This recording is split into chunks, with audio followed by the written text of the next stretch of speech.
안녕하세요. 미스왕온 구독자 여러분. 오늘 들려드릴 이야기는 한 어머니의 이야기입니다. 그날 저는 평생 잊지 못할 장면을 보았습니다. 아들의 장례식장에서 며느리가 흘린 눈물이 진심이 아니었다는 것을 알게 된 순간을요. 사랑하는 사람을 잃은 슬픔보다 더 깊은 고통이 있다면 그것은 바로 배신당했다는 사실을 뒤늦게 알게 되는 것일 겁니다. 이 이야기가 여러분께 작은 위로가 되길 바라며 시작하겠습니다. 구독과 좋아요, 알림 설정 부탁드립니다. 저는 올해 68배 평범한 주부였습니다. 서울 강서구의 작은 아파트에서 남편과 단둘이 살고 있었고 아들 준호는 5년 전 결혼해서 인근 아파트에서 며느리 수진 씨와 살고 있었습니다. 준호는 대기업 과장으로 일하며 성실하게 살아가는 아들이었습니다. 키 178cm의 단정한 외모, 언제나 웃는 얼굴로 사람들에게 호감을 주는 아들이었죠. 며느리 수진 씨는 첫인상부터 화사한 분이었습니다. 긴 생머리에 날씬한 몸매, 밝은 미소를 가진 32살의 여성이었습니다. 처음 만났을 때부터 저를 어머님이라 부르며 공손하게 대했고 명절 때마다 선물을 챙기는 등 딸처럼 잘 따라주셨습니다. 어머님, 제가 어머님 아드님 잘 모실게요. 걱정 마세요. 결혼식 날 수진 씨가 제 손을 꼭 잡으며 했던 말이었습니다. 저는 그 말을 믿었습니다. 아들이 좋은 사람을 만나 행복하게 살 거라고 생각했습니다. 그런데 그날이 왔습니다. 2024년 10월 15일 화요일 오후 3시 20분. 제 휴대폰이 울렸습니다. 어머님, 저 수진이에요. 준호 오빠가 사고가 났어요. 며느리의 목소리는 떨리고 있었습니다. 뭐라고? 준호가? 어디서? 무슨 일이야? 병원이에요. 강남성 모병원 응급실이요. 어머님, 빨리 오세요. 오빠가 의식이 없어요. 전화를 끊자마자 남편과 함께 택시를 잡아 타고 병원으로 달려갔습니다. 병원 복도는 소독약 냄새와 긴장감으로 가득했습니다. 응급실 앞에 수진 씨가 서 있었습니다. 눈가가 붉게 부어 있었고 손수건을 꼭 쥐고 있었습니다. 어머님, 수진 씨가 저를 보자마자 달려와 안겼습니다. 오빠가 회사에서 갑자기 쓰러졌대요. 심근경색이래요. 지금 수술 중이에요. 심근경색? 준호가? 믿을 수 없었습니다. 준호는 건강했습니다. 매년 건강검진도 받았고 운동도 규칙적으로 했습니다. 어떻게 38배 젊은 나이에 심근경색이 올 수 있단 말입니까? 수술실 불빛이 꺼지기까지 4시간이 걸렸습니다. 의사가 나왔을 때 그의 표정이 모든 걸 말해주고 있었습니다.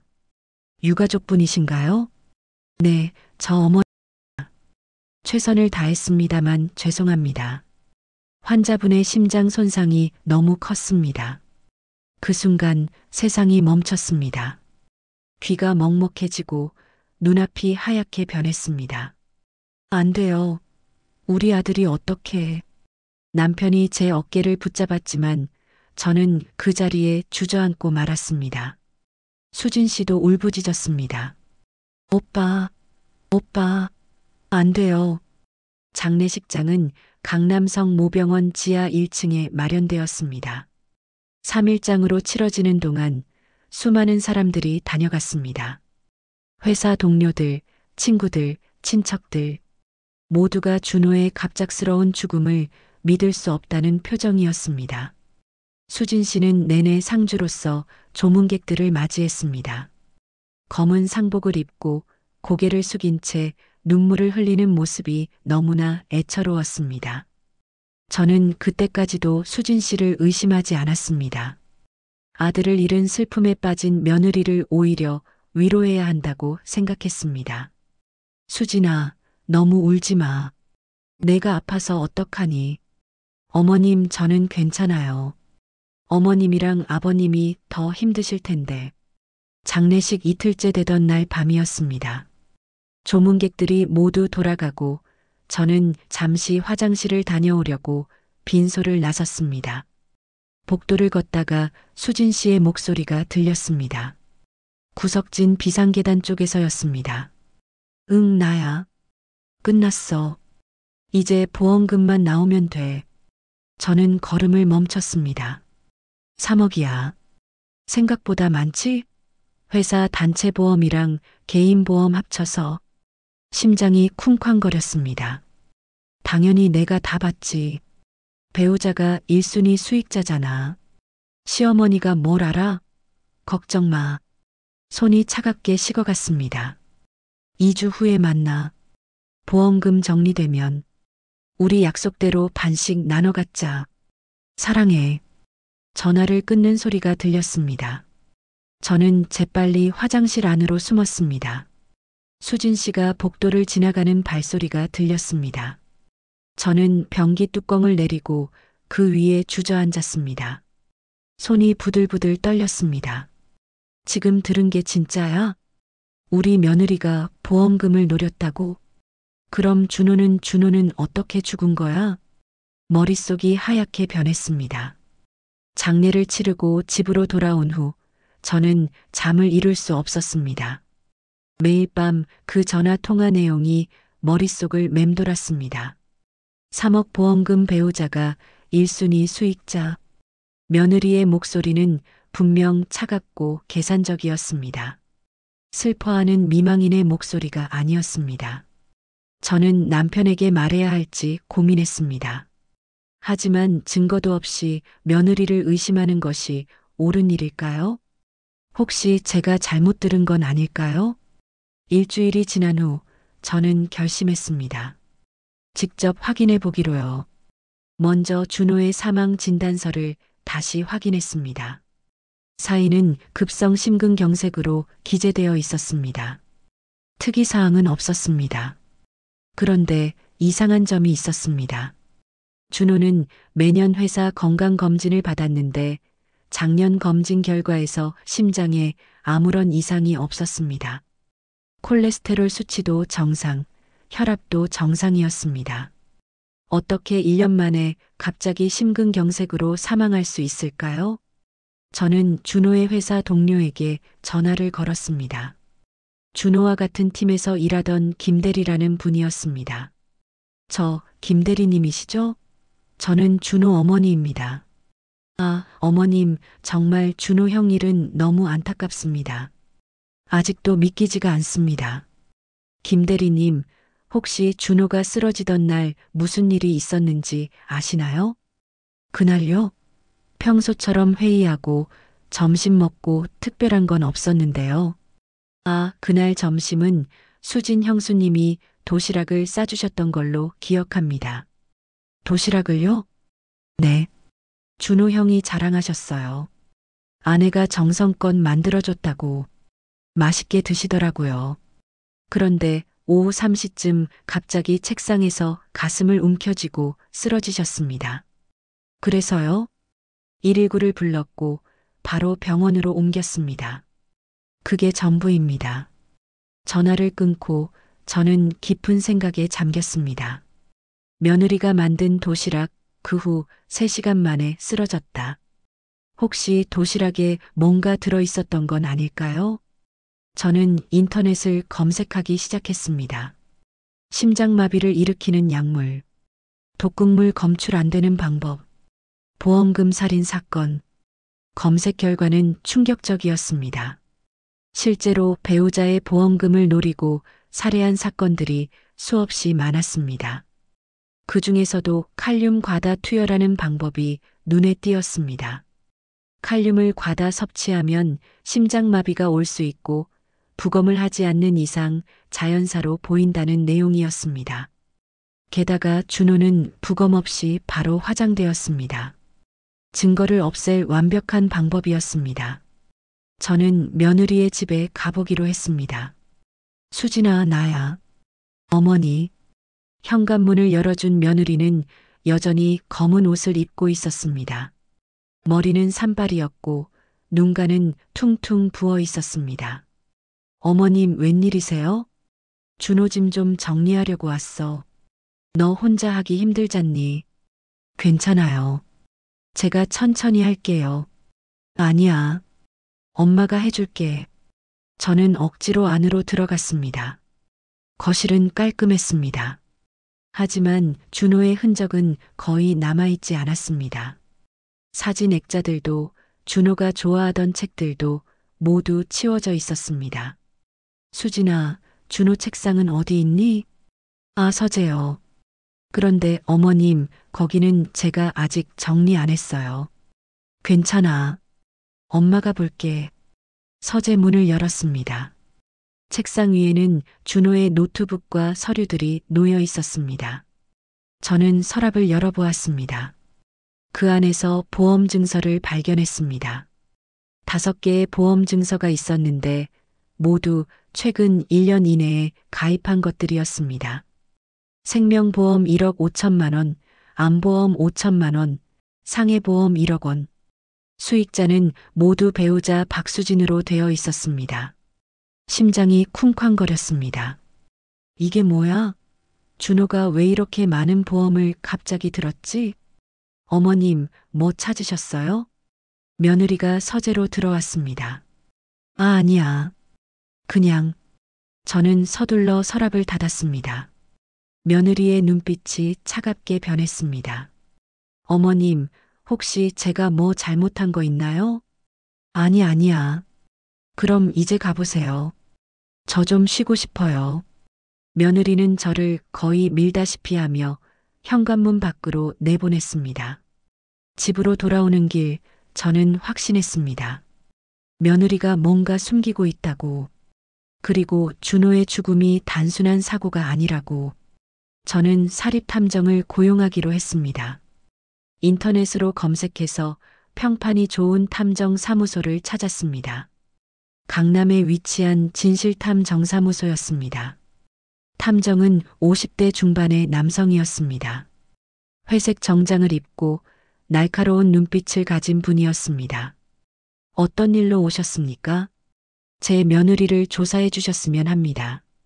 저는 그동안 있었던 일들을 모두 설명했습니다. 준호의 갑작스러운 죽음, 며느리의 전화 통화, 과도한 보험 가입. 탐정은 고개를 끄덕이며 메모를 했습니다. 알겠습니다. 며느리분의 행적을 추적해 보겠습니다. 2주 정도 시간을 주십시오. 네, 부탁드립니다. 2주가 지난 후 탐정에게서 연락이 왔습니다. 의뢰인님, 증거를 찾았습니다. 사무소로 오시겠습니까? 저는 즉시 탐정 사무소로 달려갔습니다. 탐정은 파일 봉투 하나를 제 앞에 놓았습니다. 먼저 이 사진들을 보십시오. 사진 속에는 며느리가 낯선 남자와 함께 있는 모습이 담겨 있었습니다. 카페에서, 식당에서, 호텔 입구에서 두 사람은 손을 잡고 포옹하고 키스하고 있었습니다. 이 남자는 누구입니까? 이름은 강민수, 36살. 직업은 보험 설계사입니다. 보험 설계사요? 네. 그리고 이 사람이 바로 의뢰인님 며느리분께 보험을 판매한 사람입니다. 머릿속이 하얗게 변했습니다. 그럼 며느리가 이 남자랑 짜고, 네. 둘은 3년 전부터 만나온 것으로 보입니다. 그리고 작년부터 본격적으로 보험금 살인을 계획한 것 같습니다. 탐정은 또 다른 서류를 꺼냈습니다. 이건 강민수의 통장 거래 내역입니다. 며느리분이 여러 차례 돈을 송금한 기록이 있습니다. 얼마나요? 총 5천만 원 정도입니다. 명목은 대출 상환으로 되어 있지만 실제로는 보험료 납부에 사용된 것으로 보입니다. 그럼 준호가 가입한 보험들은 모두 며느리가. 그렇습니다. 아드님께서는 아마 아무것도 모르셨을 겁니다. 며느리분이 우리 노후 대비용이라고 속이고 가입시킨 것으로 추정됩니다. 저는 눈물이 났습니다. 분노와 슬픔이 동시에 밀려왔습니다. 그럼 준호는 정말 며느리한테 죽은 거예요? 직접적인 증거는 아직 없습니다. 하지만 정황상 매우 의심스럽습니다. 한 가지 더 확인해야 할 게 있습니다. 뭔가요? 아드님께서 돌아가신 날 며느리분이 만든 도시락 말입니다. 혹시 그 도시락 용기가 남아 있습니까? 글쎄요, 회사에 있을 텐데. 확인해 보십시오. 만약 도시락에서 독극물이 검출된다면 그게 결정적 증거가 될 수 있습니다. 저는 다시 준호의 회사로 전화를 걸었습니다. 김 대리에게 도시락 용기가 남아 있는지 물어봤습니다. 아, 그날 도시락 용기요? 제가 버렸습니다.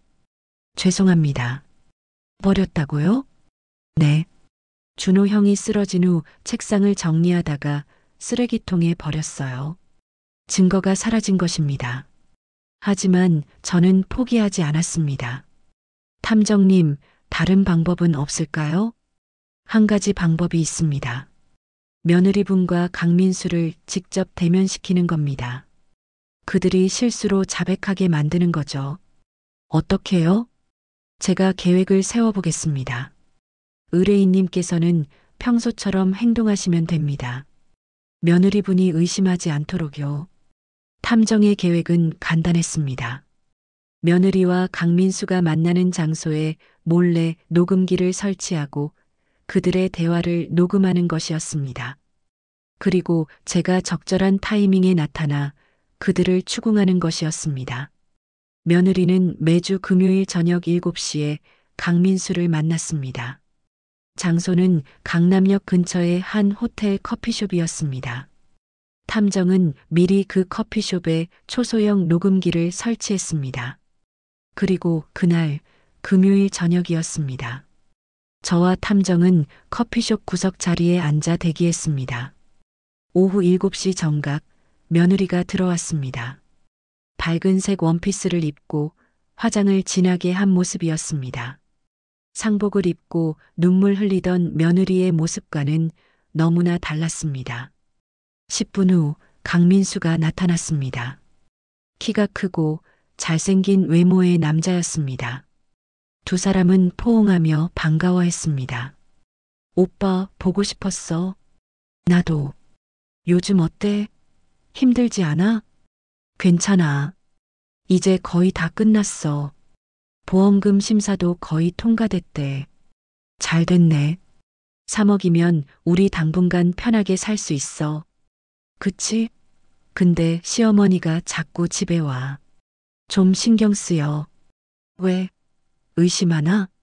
아니, 그런 건 아닌데 자꾸 준호 물건 정리한다고 오잖아. 혹시 뭔가 눈치챘나 싶어? 에이, 설마. 증거도 없는데 뭘. 도시락 용기도 버렸잖아. 그래도 조심해야지. 만약 들키면 우리 둘 다 끝이야. 걱정 마. 완벽한 범죄야. 칼륨은 부검에도 안 나와. 자연사로 처리됐잖아. 그 순간이었습니다. 저는 자리에서 벌떡 일어났습니다. 탐정이 제 팔을 잡았지만 저는 뿌리쳤습니다. 아! 저는 그들의 테이블로 걸어갔습니다. 며느리와 강민수는 깜짝 놀라 저를 쳐다봤습니다. 어머님? 며느리의 얼굴이 새하얗게 질렸습니다. 그래, 나다. 너희 대화 다 들었다. 어머님, 무슨 말씀을. 닥쳐. 이 살인자야. 커피숍 안의 사람들이 모두 저희를 쳐다봤습니다. 강민수가 일어나려 했지만 탐정이 그를 붙잡았습니다. 앉아 계십시오. 저는 사립탐정입니다. 당신들의 모든 대화가 녹음되었습니다. 며느리는 울기 시작했습니다. 어머님, 오해예요. 저희는 그냥. 오해? 내 아들을 죽여놓고 오해라고? 칼륨으로 죽였다며? 완벽한 범죄라며? 아니에요. 저는 안 했어요. 그럼 이 남자가 했어? 아니면 둘이 같이 했어? 강민수가 갑자기 일어나 도망치려 했습니다. 하지만 커피숍 입구에는 이미 경찰이 대기하고 있었습니다.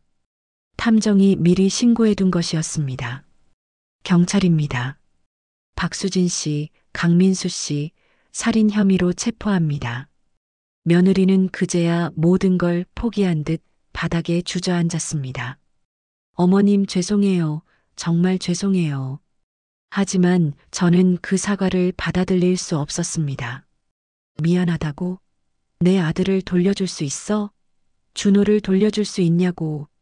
경찰은 두 사람에게 수갑을 채웠습니다. 며느리는 끌려가면서도 계속 울부짖었습니다. 어머님, 제발요. 용서해 주세요. 하지만 저는 뒤돌아보지 않았습니다. 경찰 조사 결과 모든 진실이 밝혀졌습니다. 며느리 박수진과 강민수는 3년 전부터 불륜 관계였습니다. 강민수는 보험 설계사로 일하면서 고액의 보험금을 노린 범죄를 계획했습니다. 그리고 수진에게 남편을 제거하고 보험금을 받자고 제안했습니다.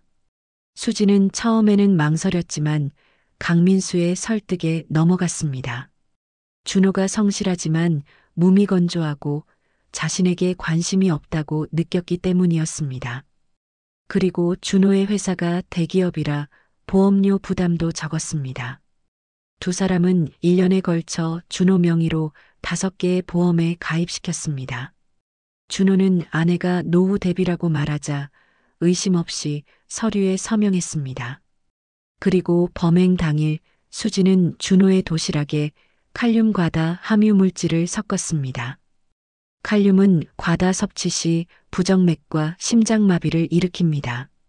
준호는 도시락을 먹은 후 3시간 만에 쓰러졌고 병원으로 이송되었지만 사망했습니다. 부검이 이루어지지 않았기 때문에 사인은 급성 심근경색으로 기재되었습니다. 수진과 강민수의 계획은 완벽해 보였습니다. 하지만 그들은 한 가지를 계산하지 못했습니다. 어머니의 직감과 집념을요. 재판은 6개월간 진행되었습니다. 검사는 녹음 파일, 통장 거래 내역, 보험 증서, 그리고 목격자 진술을 증거로 제시했습니다. 비록 직접적인 물적 증거는 없었지만 정황 증거만으로도 충분했습니다. 특히 녹음 파일에서 칼륨은 부검에도 안 나와라는 강민수의 발언이 결정적이었습니다. 변호사는 자백이 아니라 단순한 대화라고 주장했지만 법원은 받아들이지 않았습니다. 최종 판결일이었습니다. 판사는 엄숙한 목소리로 판결문을 낭독했습니다. 피고인 박수진, 강민수는 공모하여 피해자 이준호를 살해하고 보험금을 편취하려 한 혐의가 인정된다. 피고인 박수진에게 징역 25년, 피고인 강민수에게 징역 20년을 선고한다.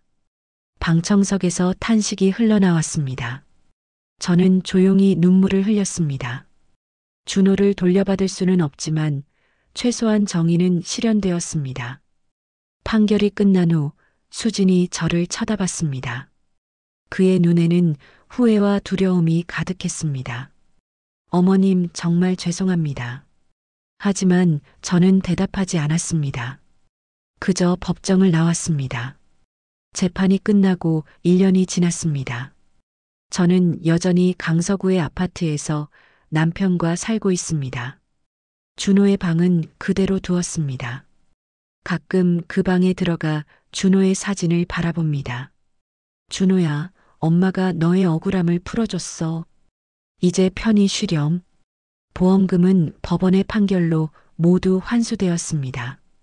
그리고 그 돈은 준호의 이름으로 장학재단에 기부되었습니다. 이준호 장학재단이라는 이름으로요. 매년 어려운 형편의 대학생 10명에게 장학금을 지급합니다. 준호가 생전에 나중에 여유가 생기면 어려운 학생들을 돕고 싶다고 말했던 것을 기억했기 때문입니다. 며느리 수지는 교도소에서 복역 중입니다. 가끔 편지가 옵니다. 용서를 구하는 내용이지만 저는 읽지 않고 버립니다. 용서는 아직 이릅니다. 어쩌면 평생 용서하지 못할지도 모릅니다. 하지만 미워하며 사는 것도 지칩니다. 그래서 저는 그냥 잊으려 노력합니다. 수진이라는 사람이 처음부터 존재하지 않았던 것처럼요. 어느 날 장학재단 수여식이 있었습니다. 10명의 대학생들이 무대에 올라와 장학 증서를 받았습니다. 그중 한 여학생이 소감을 발표했습니다. 이준호 선배님, 그리고 유가족분들께 감사드립니다. 이 장학금으로 학업을 계속할 수 있게 되었습니다. 저도 나중에 꼭 누군가를 도울 수 있는 사람이 되겠습니다. 그 말을 듣는 순간 눈물이 났습니다. 준호가 살아있었다면 기뻐했을 것 같았습니다. 행사가 끝난 후 저는 준호의 무덤을 찾았습니다. 강남의 한 공원묘지였습니다. 준호야, 엄마 왔어. 오늘 장학금 수여식 다녀왔어. 10명의 학생들이 내 이름으로 장학금을 받았어. 너무 고마워하더라. 엄마도 내가 자랑스러워. 바람이 불어와 나뭇잎을 흔들었습니다. 마치 준호가 대답하는 것 같았습니다. 엄마 고마워요. 저는 무덤 앞에 국화꽃을 놓고 손을 모았습니다. 내가 못다한 선행, 엄마가 대신할게. 그러니까 너는 하늘에서 편히 쉬렴. 집으로 돌아오는 길, 하늘이 참 맑았습니다. 사랑하는 사람을 잃는 것은 세상에서 가장 아픈 일입니다. 하지만 그보다 더 아픈 것은 그 죽음이 누군가의 탐욕 때문이었다는 사실을 아는 것입니다. 저는 아들을 잃었습니다. 하지만 아들의 이름으로 누군가를 돕고 있습니다. 그것이 제가 살아가는 이유입니다. 여러분도 주변 사람들을 조금 더 관심 있게 지켜봐 주세요. 작은 변화, 이상한 행동, 숨기는 듯한 태도. 그것이 혹시 누군가의 위험 신호일 수 있으니까요. 오늘의 이야기가 여러분께 작은 교훈이 되었기를 바랍니다. 미스왕혼을 사랑해 주시는 구독자 여러분, 오늘도 시청해 주셔서 감사합니다. 구독과 좋아요, 알림 설정은 큰 힘이 됩니다. 다음 이야기에서 또 만나요. 여러분 건강하세요.